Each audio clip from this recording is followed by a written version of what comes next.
Assalamualaikum warahmatullahi wabarakatuh. Kembali lagi bersama kami di sini Revol Official Channel. Hari ini kita akan membahas sesuatu yang menarik dan akhir-akhir ini menjadi perbincangan di dunia pendidikan, perbincangan di dunia akademik, menjadi perdebatan meskipun fenomena ini telah berjalan begitu lama, tapi masih menarik untuk kita kaji dan sajikan pada hari ini.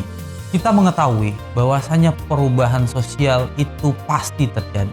Perubahan yang terjadi di dalam masyarakat seperti yang terjadi hari ini, di mana dunia menuntut kehidupan serba cepat. Kehidupan yang konvensional tergantikan dengan kehidupan yang penuh perkembangan teknologi, yang menuntut manusia juga harus berpikir dan lebih cepat. Pada abad ini yang disebut sebagai abad 21, yang ditandai dengan hadirnya revolusi 4.0, revolusi 4.0. Sama seperti revolusi pada tahap awal, yaitu revolusi industri pada tahap awal ketika manusia, hewan digantikan oleh mesin uap.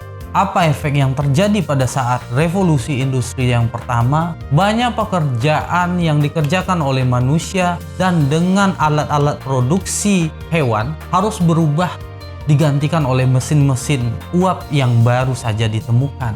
Ini terjadi pada abad ke-18. Revolusi industri itu terus berkembang menjadi revolusi 2.0, 3.0, dan hari ini revolusi 4.0 atau 4.0 yang mana ditandai dengan perkembangan era digital.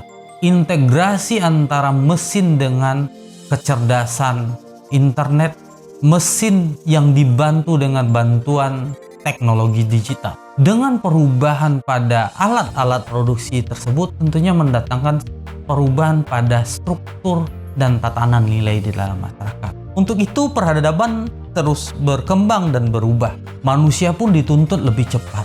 Salah satu solusi yang bisa diberikan untuk atau agar bisa beradaptasi dengan abad ini, manusia harus bekerja atau berupaya lebih keras lagi. Mempersiapkan generasi adalah solusi. Lalu bagaimana mempersiapkan generasi pada abad 21 ini? Pada revolusi 4.0 ini? Pembahasan itu dibahas oleh pakar-pakar pendidikan. Trilling dan Fadel membahas tahun 2009, di mana dia mengemukakan ada cara, ada teknik, ada keterampilan yang harus diberikan kepada generasi berikutnya agar generasi berikutnya siap menghadapi abad 21 ini. Apa saja yang disebutkan oleh Trilling and Fadel tersebut? Mari kita bahas lebih lanjut. Trilling and Fadel membahas keterampilan atau kemahiran yang dibutuhkan oleh manusia pada abad 21. Lebih kita kenal sebagai pelangi keterampilan atau pelangi kemahiran. Ada 3 pokok kemahiran atau keterampilan yang harus dikuasai oleh manusia ataupun oleh generasi penerus pada abad 21 ini. Yang pertama itu kita berbicara tentang kemahiran untuk belajar. Ini merupakan inovasi yang harus diterapkan di dalam institusi pendidikan. Kemahiran belajar yang disebutnya sebagai learning skill. Nah, learning skill ini menuntut 4 komponen. Komponen apa saja itu? Yang pertama adalah komponen siswa atau pelajar harus menguasai yang namanya keterampilan untuk bekerja sama, keterampilan untuk membangun relasi, membiasakan bekerja sama oleh orang lain dengan orang lain, di mana hari ini dunia tidak dipandang lagi sebuah pertarungan, tetapi dunia adalah pertarungan bersama, tidak lagi pertarungan individu-individu, tetapi individu-individu yang berkolaborasi untuk menyelesaikan atau beradaptasi dengan perkembangan dunia yang semakin cepat. Yang kedua adalah kemahiran untuk berkomunikasi. Kemahiran berkomunikasi ini penting. Untuk apa? Untuk menyampaikan sebuah gagasan-gagasan kepada dunia, kepada khalayak. Kemahiran berkomunikasi ini tidak hanya berkomunikasi individu ke individu, tetapi berkomunikasi individu kepada kelompok dan kelompok kepada kelompok lainnya. Tentunya komunikasi tidak hanya dalam bentuk komunikasi langsung, tetapi kemahiran untuk berkomunikasi tidak langsung melalui media dan lain sebagainya. Manusia atau para peserta didik ke depannya harus dituntut untuk mampu menguasai keterampilan atau kemahiran di dalam berkomunikasi.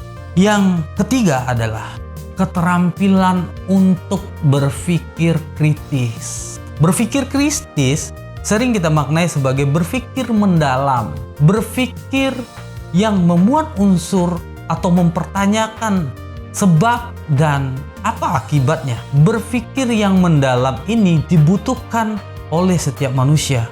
Dalam artian dia tidak menjadi generasi yang nerimo begitu saja. Dia harus menjadi generasi yang mempertanyakan sesuatu, mempertanyakan sebabnya, asalnya, dan dari mana sumbernya. Atau generasi ya, kalau dalam konsepsi yang lama adalah 5W1H itu harus duduk oleh generasi berikutnya, berpikir kritis. Tahapan selanjutnya atau kemahiran yang dibutuhkan selanjutnya adalah kemahiran untuk berpikir kreatif dan inovatif. Ini tantangan kedepannya yang harus dimiliki atau harus dilakukan oleh institusi pendidikan. Institusi pendidikan harus mampu melahirkan generasi yang mampu berpikir kritis dan inovatif. Konsepsi learning skill tadi disebut dalam institusi pendidikan sebagai kemahiran atau keterampilan 4C. Seperti yang kita sebutkan tadi, kolaboratif, komunikatif, kreatif, inovatif, dan critical thinking skill. Ini harus dimiliki. Oleh karena itu, pendidikan, pembelajaran harus menghadirkan peserta didik yang mampu menerapkan 4C tadi. Nah, implementasinya bagaimana? Institusi pendidikan tentunya harus meninggalkan cara-cara lama. Cara-cara lama yang bagaimana? Cara-cara lama yang konvensional. Pembelajaran yang berpusat kepada siswa itu memang harus perlahan ditinggalkan. Caranya bagaimana? Pembelajaran yang berpusat kepada guru secara perlahan harus kita tinggalkan.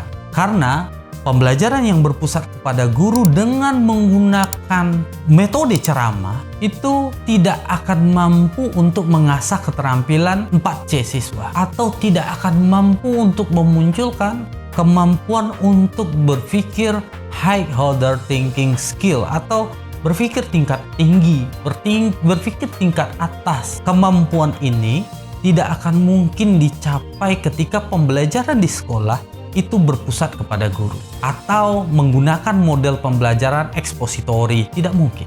Pembelajaran yang mengakomodir keterampilan abad 21 4C ini adalah pembelajaran yang berpusat kepada siswa. Seperti apa model-model pembelajaran yang bisa digunakan? Seperti model pembelajaran cooperative learning, model pembelajaran problem based learning, model pembelajaran project based learning, dan lain sebagainya. Intinya yang penting pembelajaran itu berpusat kepada siswa. Artinya student active learning, siswa yang lebih aktif daripada guru. Nah, begitu yang harus dilalui oleh institusi pendidikan agar menghadirkan generasi yang mampu beradaptasi dengan abad 21. Trilling dan Fadel tahun 2019 itu juga mengemukakan konsep kemahiran dan keterampilan apa yang harus dikuasai oleh generasi, oleh manusia, yaitu kemahiran literasi. Literasi apa? Ya, sebut saja itu literasi media.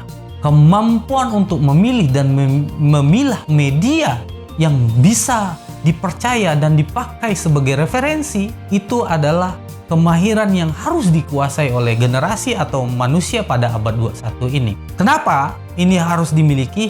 Karena abad 21 yang di mana teknologi yang digunakan adalah teknologi internet dan berkembangnya media massa dan media elektronik lainnya, itu membuat informasi yang masuk kepada naradidik itu banyak. Jadi kemampuan yang harus dimilikinya adalah memilih dan memilah informasi, memilih dan memilah media. Keterampilan yang berikutnya yaitu keterampilan literasi informasi.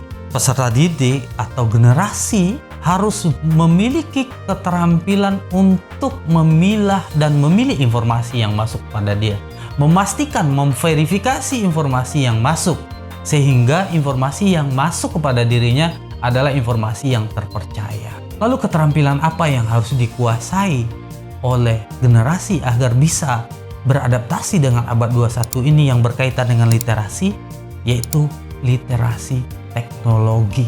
Ini menjadi bagian penting.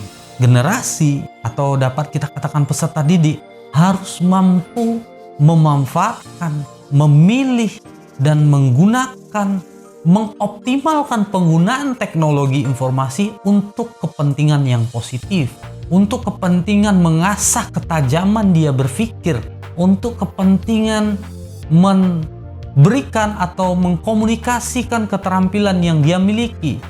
Teknologi juga bisa dipakai untuk menjalin komunikasi, menjalin kerjasama dengan semua pihak, dengan banyak pihak, dan lain sebagainya. Nah, yang terakhir, yang ketiga yang ada dalam pelangi kemahiran atau keterampilan di abad 21 ini adalah kemahiran hidup atau life skill. Apa saja yang dibutuhkan? Tentunya kemahiran yang berkaitan dengan kepemimpinan, leadership. Kemahiran leadership ini penting. Pemimpin menjadi orang yang dapat mempengaruhi orang lain, memiliki jiwa kepemimpinan. Yang berikutnya, inisiatif, fleksibel, keterampilan sosial, dan tentunya mandiri. Nah, pada abad 21 yang semakin cepat ini, tentunya dibutuhkan keterampilan untuk beradaptasi di abad 21 ini. Dengan demikian, generasi atau manusia akan mampu untuk beradaptasi dan mengisi abad 21 ini yang semakin cepat dan semakin ganas. Dalam hal ini, institusi pendidikan paling bertanggung jawab.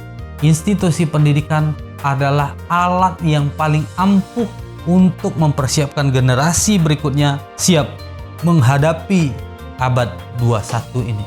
Institusi pendidikan di Indonesia hari ini tentunya harus mempersiapkan generasi yang demikian. Sebelum mempersiapkan generasi yang demikian, tentunya mempersiapkan sumber daya atau guru yang juga menguasai keterampilan abad 21 ini. Guru-guru tidak bisa memakai pola lama lagi. Guru-guru harus berubah. Guru-guru harus memanfaatkan semua atau potensi yang ada untuk mempersiapkan peserta didiknya siap menghadapi abad 21. Persoalannya, pendidikan kita sudah sejauh mana? Sudah sejauh mana program pendidikan kita mempersiapkan peserta didiknya atau mempersiapkan gurunya siap menghadapi abad 21 ini? Wacana pembelajaran abad 21 telah lama, namun hari ini masih menjadi wacana. Apalagi pandemi COVID-19, kata Mas Menteri, dapat mendatangkan loss learning. Loss learning tidak hanya terjadi pada siswa, tetapi juga terjadi pada gurunya. Kita menunggu program-program dari negara, dari kementerian melakukan revolusi, bukan lagi evolusi, tetapi revolusi pembelajaran abad 21. Percepatan harus dilakukan, perbaikan harus dilakukan, dan mudah-mudahan Indonesia siap menghadapi revolusi pembelajaran abad 21, mempersiapkan revolusi pembelajaran abad 21 untuk menghadapi revolusi 4.0. Assalamualaikum warahmatullahi wabarakatuh.